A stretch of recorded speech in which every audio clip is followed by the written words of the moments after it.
Elias adalah seorang arsitek berbakat, namun selama bertahun-tahun, ia terperangkap dalam siklus frustrasi. Ia bekerja di sebuah firma besar yang membatasi kreativitasnya, dan proyek-proyek yang ia dapatkan selalu terasa berat dan penuh konflik. Setiap pagi, Elias bangun dengan rasa cemas, memikirkan kritik yang mungkin datang, tenggat waktu yang mencekik, dan kurangnya apresiasi. Pikiran yang dipancarkan, kecemasan, keraguan diri, dan fokus pada kekurangan. Energi yang ditarik, proyek yang bermasalah, klien yang sulit, dan suasana kerja yang tegang. Suatu malam, setelah proyek besarnya kembali gagal mencapai visinya karena intervensi manajemen, Elias duduk sendirian di studionya. Ia melihat sketsa-sketsa yang ia buat, berani, inovatif, dan penuh cahaya, dan menyadari jurang antara kualitas karyanya dan kualitas hidupnya. Ia menemukan sebuah buku tua yang berisi filosofi kuno. Yang Anda pikirkan adalah yang akan Anda ciptakan.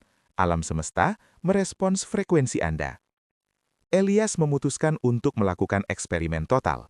Ia menyebutnya proyek frekuensi baru.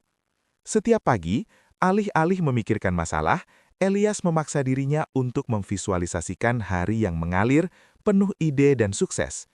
Ia membayangkan dirinya berinteraksi dengan rekan kerja yang suportif dan melihat klien yang tersenyum puas.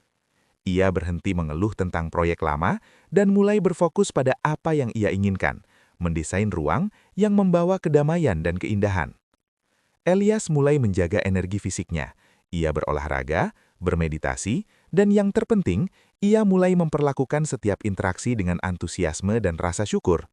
Ia memancarkan keyakinan pada kemampuannya dan gairah pada desain, bahkan untuk tugas-tugas kecil. Perubahan itu tidak datang dalam semalam, tetapi mulai ada pergeseran halus. Awalnya, proyeknya yang paling sulit tiba-tiba mengalami perubahan positif. Klien yang sebelumnya rewel, kini tiba-tiba menjadi kooperatif, menyatakan bahwa mereka merasa lebih yakin dengan visinya setelah pertemuan dengannya. Mereka merasakan energi tenang dan percaya diri yang dipancarkan Elias.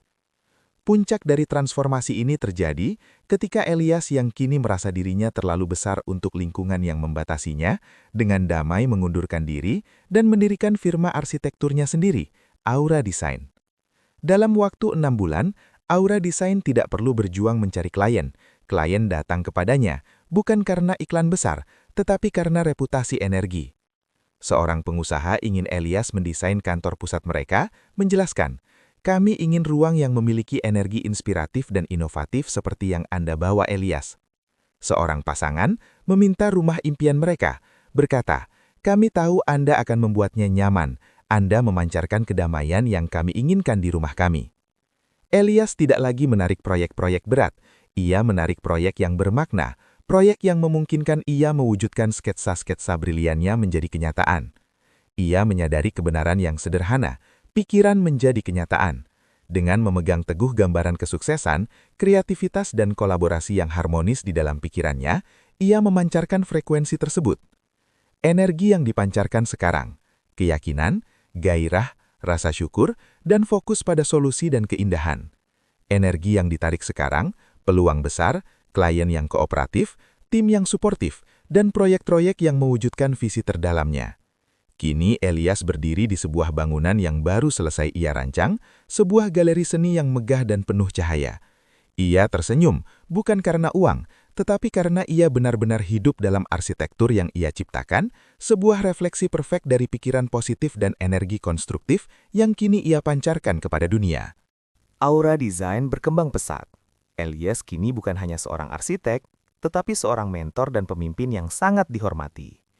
Ia mempekerjakan desainer muda yang ia pilih bukan hanya berdasarkan portofolio, tetapi juga berdasarkan energi positif dan semangat kolaboratif yang mereka pancarkan. Kantor Aura Design sendiri adalah manifestasi fisik dari filosofi Elias, penuh cahaya alami, ruang terbuka, dan suasana yang mendukung ide-ide berani. Suatu ketika, Aura Design dihadapkan pada tantangan terbesar mereka. Proyek pembangunan kembali seluruh kawasan kumuh menjadi kompleks perumahan berkelanjutan yang terjangkau.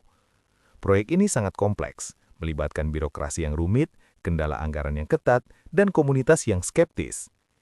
Tim Elias mulai merasa tertekan. Pikiran-pikiran negatif dan keraguan yang sudah lama tidak ia rasakan mulai merayap masuk ke dalam pikiran beberapa anggota tim. Elias menyadari bahwa ini adalah ujian bagi frekuensi kolektif mereka. Pesan Elias kepada tim, ingat, mengapa kita mendirikan Aura Design? Kita tidak hanya membangun struktur, kita membangun rasa. Kita harus memancarkan energi kepastian bahwa solusi itu ada, energi belas kasih untuk komunitas ini, dan energi ketekunan untuk menembus tembok birokrasi. Jika kita memproyeksikan kesulitan, kesulitanlah yang akan kita tarik. Mari kita visualisasikan peresmiannya, wajah-wajah tersenyum, kunci yang diserahkan, dan komunitas yang bangkit. Dengan Elias memimpin dengan keyakinan yang teguh, seluruh tim kembali menyelaraskan fokus mereka. Mereka berhenti membahas mengapa ini tidak mungkin, dan mulai mengajukan bagaimana kita bisa mewujudkannya dengan cara yang paling harmonis. Respon dari alam semesta, atau dalam hal ini dunia nyata, sungguh luar biasa. Seorang filantropis terkemuka yang selama ini mencari proyek berdampak tiba-tiba menghubungi Elias. Ia menjelaskan bahwa ia tertarik pada reputasi Aura Design yang tidak hanya fokus pada desain, tetapi pada dampak positif. Sang filantropis menawarkan pendanaan yang menghilangkan kendala anggaran terbesar. Wali kota setempat yang sebelumnya dikenal sulit tiba-tiba menjadi pendukung utama. Ia mengatakan, kami telah melihat banyak proposal, tetapi energi dari tim Anda, fokus, hormat, dan visioner, meyakinkan kami bahwa proyek ini akan selesai dengan baik. Elias dan timnya berhasil menyelesaikan proyek tersebut, menciptakan permukiman yang indah, dan menjadi model nasional untuk desain berkelanjutan. Elias kemudian diundang untuk menjadi pembicara utama di konferensi arsitektur global. Di sana, ia tidak berbicara tentang beton atau baja, tetapi tentang metafisika pembangunan. Arsitektur terbaik, kata Elias, bukan tentang gambar di atas kertas. Ini adalah cerminan langsung dari frekuensi yang dipancarkan oleh penciptanya. Jika Anda membawa keraguan ke meja, Anda membangun ketidakstabilan. Jika Anda membawa keyakinan dan cinta untuk pekerjaan Anda menciptakan ruang yang akan menopang dan menginspirasi bagi generasi mendatang. Elias akhirnya menyadari kebenaran penuh dari konsep yang ia pegang. Energi yang ia pancarkan telah menjadi warisan yang ia tinggalkan. Ia telah mengubah kariernya dari seorang arsitek yang frustrasi menjadi seorang maestro yang tidak hanya mendesain bangunan, tetapi mendesain kehidupan yang lebih baik. Semuanya berawal dari satu keputusan sederhana, mengubah pikiran intinya. Kisah Elias menjadi bukti nyata bahwa kesuksesan sejati dimulai dari dalam. Meskipun Aura Design terus mencapai puncak kesuksesan, Elias sadar bahwa jika ia kembali terjerumus ke dalam pola kerja berlebihan dan stres, frekuensi positifnya akan menurun. Ia tidak ingin menciptakan bangunan yang indah, tetapi mengorbankan kesehatan dan hubungan pribadinya. Elias menerapkan prinsip arsitektur yang sama, struktur, aliran, dan fondasi yang kuat ke dalam kehidupan pribadinya. Elias memahami bahwa rumah adalah tempat di mana energi harus diisi ulang, bukan dikuras. Elias menetapkan aturan ketat. Pukul 18.00 adalah jam senja suci. Laptop dimatikan dan notifikasi kerja diheningkan. Ia memastikan waktu ini didedikasikan sepenuhnya untuk keluarganya. Istrinya, Lena, seorang kurator seni, dan putrinya yang remaja, Maya. Rumah Elias sendiri dirancang sebagai zona bebas tekanan. Tidak ada sketsa pekerjaan yang tersebar, tidak ada telepon konferensi larut malam. Ia memastikan energi rumah adalah ketenangan dan kreativitas pribadi, bukan tekanan proyek. Elias menerapkan energi kolaborasi dan apresiasi yang ia gunakan di kantor ke dalam pernikahannya. Ia menyadari bahwa energi yang dipancarkan dalam hubungan pribadinya memengaruhi energi yang ia bawa ke tempat kerja, dan sebaliknya. Saat berbicara dengan Lena atau Maya, ia memancarkan energi perhatian penuh, bukan multitasking. Ia telah belajar bahwa perhatian adalah bentuk energi tertinggi dari cinta. Lena memainkan peran penting. Ia menjadi pengukur frekuensi pribadi Elias. Jika Lena melihat Elias mulai tegang atau kembali ke pola pikir scarcity, kekurangan, ia akan mengingatkannya. Hei, di mana arsitek yang santai itu? Ingat, energi apa yang kita tarik hari ini? Untuk menjaga api gairah tetap menyala di luar pekerjaan, mereka berdua secara teratur merencanakan proyek jiwa bersama, seperti menjelajahi desa-desa terpencil untuk menemukan seni lokal atau merawat kebun kecil di belakang rumah. Ini adalah cara mereka memancarkan dan menarik energi petualangan dan kedekatan. Elias menjadikan perawatan diri sebagai fondasi yang tidak bisa dinegosiasikan. Setiap pagi, sebelum dunia bangun, Elias menghabiskan waktu di terasnya. Bukan untuk merencanakan proyek, melainkan untuk meditasi syukur dan visualisasi damai. Ia memancarkan energi kesiapan dan ketenangan ke hari yang akan datang. Elias kembali melukis cat air, sebuah hobi yang ia tinggalkan di masa-masa penuh tekanan.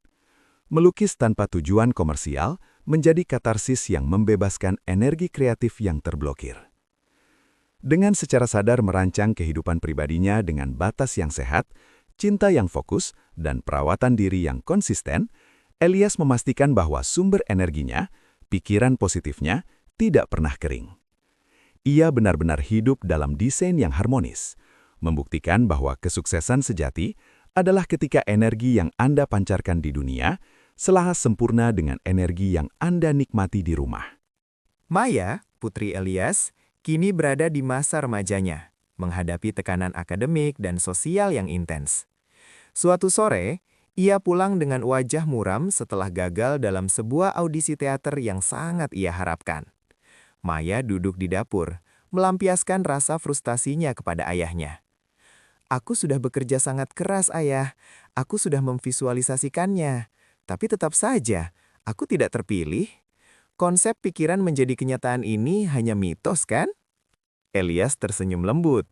Ia mengajak Maya ke studionya, bukan studio arsitektur, melainkan studio di mana ia melukis.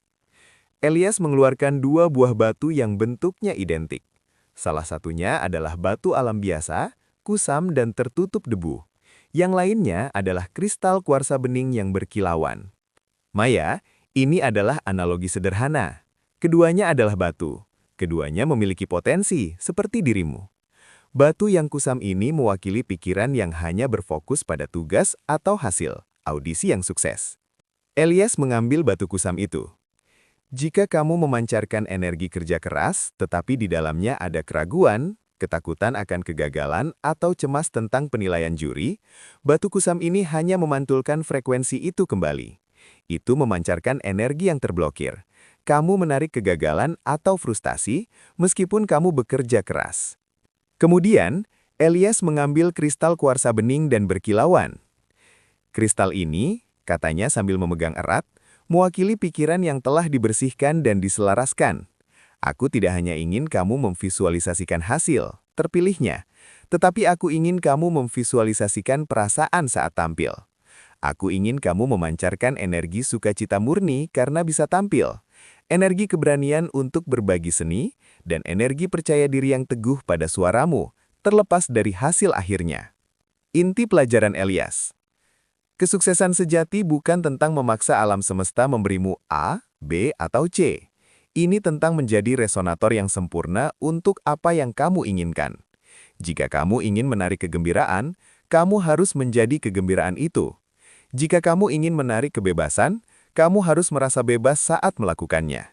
Kegagalan audisi itu tidak mengubah frekuensi dirimu, itu hanya memberimu kesempatan untuk membersihkan batu kusam itu. Kemudian, Elias memberi Maya tugas baru. Lupakan teater untuk seminggu. Hanya fokus pada satu hal, melakukan apapun yang secara murni memberinya kegembiraan tanpa mengharapkan hasil. Maya mulai menulis puisi, bukan untuk dipublikasikan, tetapi hanya untuk dirinya sendiri.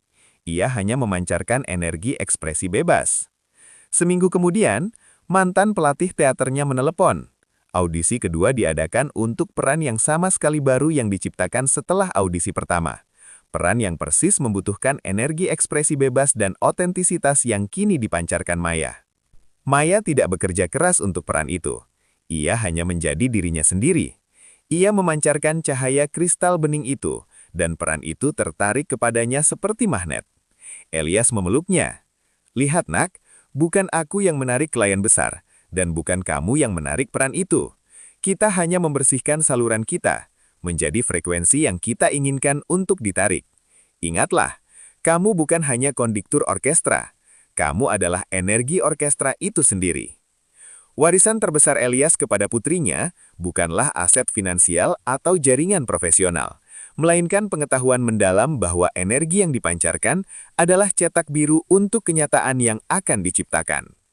Kisah Elias dan Aura Design mulai beresonansi jauh melampaui batas-batas pembangunan fisik.